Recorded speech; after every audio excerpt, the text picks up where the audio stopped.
সালামু আলাইকুম।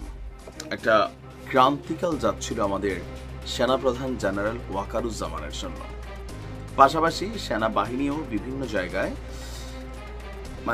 স্বাধীনতা পরবর্তী সময়টার মধ্যে এই ধরনের কটু কথা সেনাবাহিনীকে নিয়ে বলা, তারপর হচ্ছে ধরেন একটা রাজনৈতিক দলের একজন নেতা এমন ধরনের বক্তব্য দেওয়া সেনাপ্রধানকে কেন্দ্র করে, এটা আমরা খুবই দেখে অভ্যস্ত না। আমরা কথা বলছি যে লম্বা একটা সময় যাবৎ বাংলাদেশ সেনাবাহিনী সেনাপ্রধানকে নিয়ে আমাদের অনলাইনের তিন কিং এবং এনসিপি নামক দলটির রাজনৈতিক নেতা হাসনাত আবদুল্লাহ, তারা যখন সেনাপ্রধানকে হুমকি ধামকি বিভিন্ন ধরনের একদম ভারতের রয়ের এজেন্ট সহ মিলে একটা প্যাকেজ তৈরি করে জাতির সামনে নানান কথা বলছেন।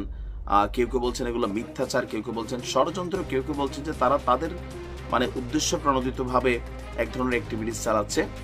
তো ওই অবস্থায় গেল কয়েকদিন আগে, তাই না, 3-4 দিন আগে আমাদের সেনাপ্রধানের একটা বক্তব্য নিয়ে সরকার